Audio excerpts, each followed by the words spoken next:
Hello and welcome back to Thecrimereel. Today we will be visiting Australia for the story of Tim Atahan, one of Australia's most successful and audacious bank robbers. Haki Bahadir Atahan was born in Turkey in 1949. He arrived in Australia in 1970 at the age of 21. He became known as Tim to his friends and neighbours. He soon settled into a regular life in the western suburbs of Sydney. He opened a takeaway food shop and was soon married with a young daughter. However, he had a secret addiction to gambling which led to the speedy end of both his business and marriage. Atahan started to drive taxis in an attempt to make ends meet, but was deeply unhappy with what he deemed his very mediocre lifestyle. He longed for the high life and ultimately decided on a business venture of his own, the dangerous and violent world of armed robbery. During the 1980s, bank heists were far more common than they are today, with an average of 8 being reported every day in Australia. Atahan decided he wanted a piece of this action. From March 1983 to January 1984, he committed an estimated 17 bank heists, which netted him around 200,000 Australian dollars. This money funded a luxurious lifestyle of overseas vacations, expensive jewellery, and an upmarket apartment with harbour views in the exclusive area of Manly, north of Sydney. All the while, his gambling addiction continued to grow. With his increasingly expensive lifestyle came the need for more and more cash, and therefore more and more robberies. It is believed that he even robbed one bank in Manly twice on the same day. However, his crime spree took a dramatic turn on Tuesday 31st January 1984. The fateful robbery was actually Atahan's third of the day.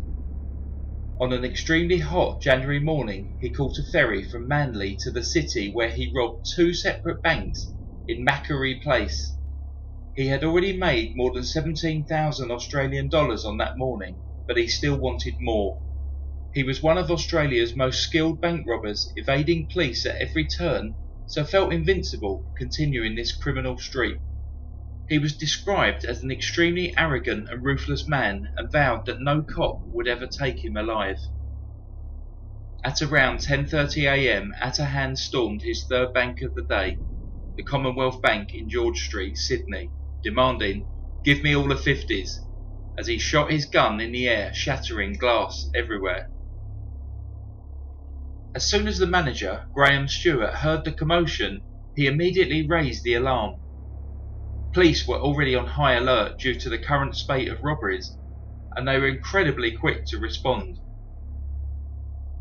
By the time Atahan had collected the money that he had demanded, approximately 40,000 Australian dollars, the bank was surrounded with heavily armed tactical police. Members of both the Tactical Response Group and the Special Weapons and Operations Section had formed a perimeter around the bank, and there was seemingly no escape. A negotiator called into the bank to talk with Atahan. During negotiations, Atahan fired at least 2 warning shots from his pistol and released all of the bank's customers. Sometime later, he also released 4 female bank staff, but kept 5 male bank staff as his hostages. At this point, no one had been harmed. Atahan had even turned to the bank's manager, Graham Stewart, and joked, "This is just like the movies, isn't it?" As negotiations continued, Atahan demanded a getaway car and a helicopter, a demand that was not met. After 2.5 hours, he decided to take matters into his own hands. He slowly emerged from the bank, surrounded by the 5 members of staff that he was holding hostage. The hostages had been forced to link arms and form a protective barrier around Atahan, whilst he held his .32 pistol at the bank manager's head. This tactic prevented any of the police marksmen obtaining a clear view in order to take a shot. The police rushed to evacuate the surrounding area. People fled their cars, which allowed Atahan to form the next part of his escape. As the hostage group made their way down the street, surrounded by armed police, they came across a car which the owner had abandoned, leaving the keys dangling from the ignition.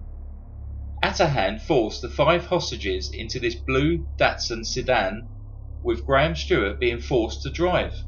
He held Stewart at gunpoint, making him drive off through the police roadblocks. This began a pursuit which was to involve 39 police cars, a police helicopter, and 4 water police launches. Contrary to popular movie culture, this pursuit was low speed and lasted several hours. After about 2 hours of driving around, Atahan ordered a stop at Queenscliff to collect his 23-year-old girlfriend. Her name was Sharon Oliver. When he collected his 23-year-old girlfriend, he released one of the hostages in order to make room for her in the car. The low-speed chase continued through the Sydney Central Business District to Bondi, across the Sydney Harbour Bridge and down Military Road to Manly. As the chase continued, details were broadcast live on TV and the radio. The chase then took a bizarre turn. Onlookers, seemingly unaware of the danger the hostages were in, began waving and cheering at the car as it passed. People lined the streets and were seen running out of shops and houses to catch a glimpse of the car as it went by. They ignored the fact that hostages were being held at gunpoint inside. Suddenly, a serious police chase was beginning to take on a carnival atmosphere. Eventually, the chase started to approach the Spit Bridge, 6 miles north of Sydney. At this point, the police took the decision to raise the bridge in order to prevent Atahan from travelling any further. Unable to proceed forward, Atahan ordered Stewart to turn the car around and drive straight through the police blockade which had now formed. This didn't work, and the car was quickly surrounded. Police called for Atahan to surrender, stating that no one was trying to hurt him, to which he screamed, "What do you think I am, a goddamn idiot?" At this point, he was waving the gun out of the open car window and was hurling abuse at everybody. He appeared to be increasingly unstable. Detective Constable Cornelis and Senior Detective Packer quickly approached the vehicle. As they reached the side of the car, Cornelis lowered himself towards the window to try to negotiate with Atahan.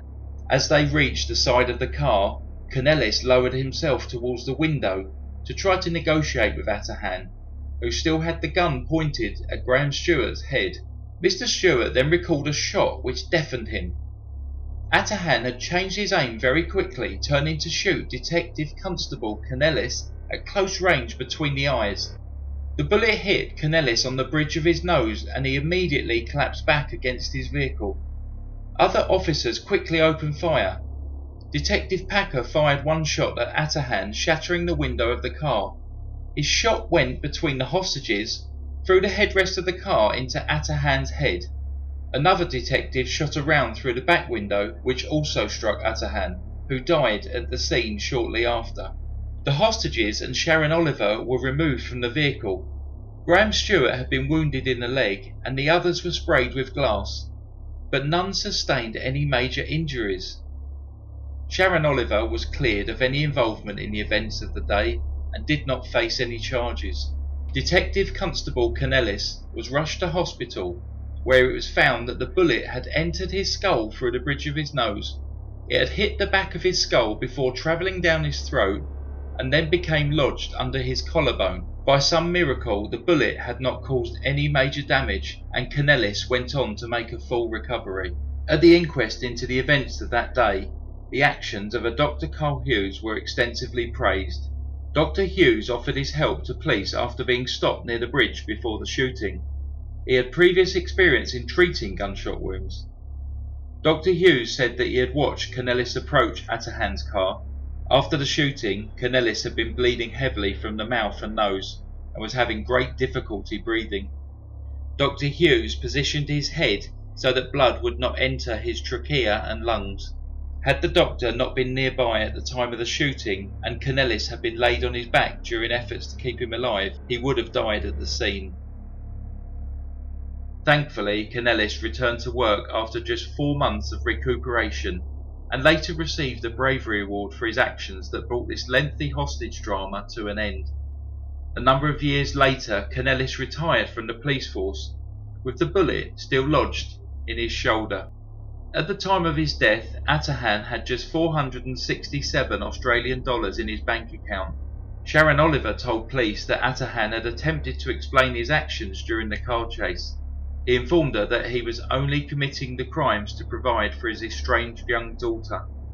However, most people completely discount this version of events, and it is widely believed that his real motives had always been greed and a relentless gambling addiction. If you enjoyed this story, then please click on the subscribe link. Thank you once again for listening to The Crime Reel. Goodbye.